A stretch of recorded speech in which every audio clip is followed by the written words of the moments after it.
Hi, beautiful people. So, we are still following up on this story regarding Salvador Ramos, who shot the innocent 21 victims, kids, teachers at the elementary school in Texas, and also shot his grandmother beforehand.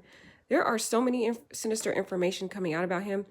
If you guys watched my part one of this video, you guys were aware that our question was, what was this kid's background? There had to have been some pre-indicators or previous indicators of him having some suspicious behavior. So we are going to talk about those suspicious behaviors right now. So the first thing that is coming out now is that there was a neighbor that lived next to Salvador Ramos and his mother. First, he was living with his mother, and they had a very contentious relationship. He would blow up on his mother. He apparently had anger issues already with his mother, and the contentious relationship was so bad that he moved in with his grandmother. So first and foremost, here he had anger issues. He didn't have much friends. He would scratch himself up and show up to school with all these scars. So he kind of did self-inflicted, he would put self-inflicted injuries on himself. He would injure cats. He would put cats in a bag, post it on social media, and he'd throw them against the wall, throw them against buildings. So he started with injuring cats. And then he stalked a fellow student at school before this happened.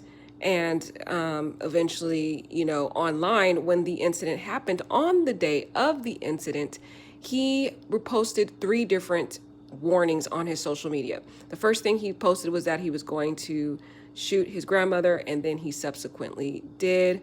He said he was going to then shoot an elementary school, and he subsequently did. And there was another thing he mentioned, but I don't recall. We will take a look at that on the video, but let's just read this article. It basically says, a man identified as a former neighbor told the Washington Post that Ramos, who was killed by law enforcement officers, had multiple blowups with his mother. The former neighbor said he lived next door to Ramos, Hood Street in Uvalde, before Ramos moved in with his grandmother. So he already had problems.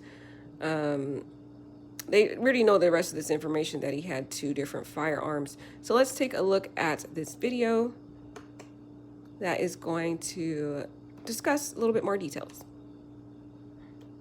Chilling new details about the teenager who carried out the Texas massacre. 18-year-old Salvador Ramos posted messages on social media hinting about his evil plans. Wait till tomorrow when this warning and this, kids be scared, along with photos of 2 assault rifles and a high-capacity magazine. The morning of the massacre, he sent this text to a young woman he knew. You gonna repost my gun pics? She answered, what your guns got to do with me? He replied, I got a little secret I want to tell you. Texas Governor Greg Abbott revealed 3 chilling Facebook posts. He said, I'm going to shoot my grandmother. The second post was, I shot my grandmother. The third post, maybe less than 15 minutes before arriving at the school, was, I'm going to shoot an elementary school. Here's Jim Murray. Friends say Ramos was a loner who was bullied at school for a speech impediment and reportedly came from a family troubled by drug addiction. Several months before the massacre, he came to live here with his grandmother, who worked for the school district. He slept on a mattress on the floor. Joseph Moreno is a neighbor. Did you know that he had guns? No, like I said, he had just turned 18 and he went and bought it.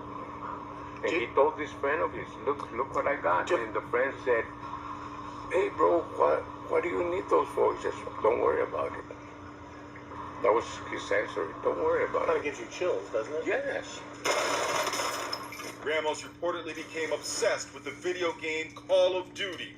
School friends told GMA his behavior was increasingly bizarre. I was gonna start being his friend no more because he was being weird with not only me but a lot of other people. He had scars on his face, and I remember somebody asking him what happened, are you okay? Because he showed up to school with them, and he just straight out told them, with a smile, I did it myself. Forensic psychiatrist Dr. Keith Abloh says Ramos has similar traits to other mass killers, including the teenager accused of the Buffalo supermarket massacre and the Parkland school shooter. Again, we have a shooter who is socially isolated, who has psychological or physical characteristics that marginalize him, who was bullied. That's a prescription for disaster, and it's present in the majority of school shootings. This video shows graduating seniors from the killer's high school being welcomed by kids at the elementary school. Ramos targeted the school just 3 days later.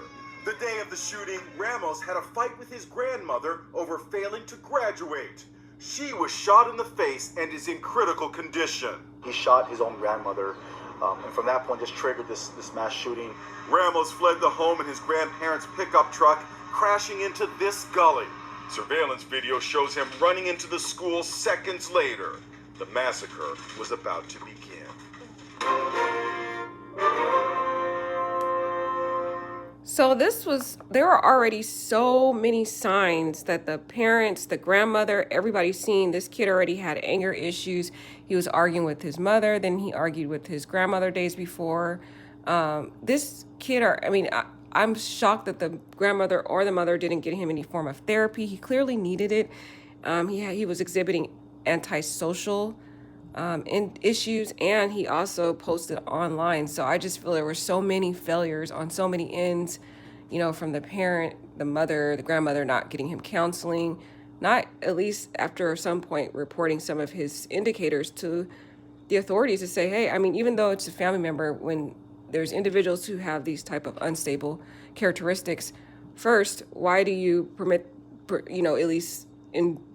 this individual to get firearms? Right when he was 18, he purchased these firearms, and his parents, his grandmother already knew he had anger issues, neighbors reporting on that, and he was also exhibiting antisocial behaviors with individuals at his school, and just a lot of other issues. And another indicator that we've seen in other shootings from students are that they are bullied. And this student or this individual, he was bullied in school because of his speech impediment. So, this just goes to show there's so many indicators, there's so many signs. Family members, individuals who see these type of red flags need to do something about it, need to take proactive steps instead of taking the passive steps of doing nothing, because it can lead to very tragic, dire consequences, as what happened in this case. You guys let me know what you think about this developing information. Take care.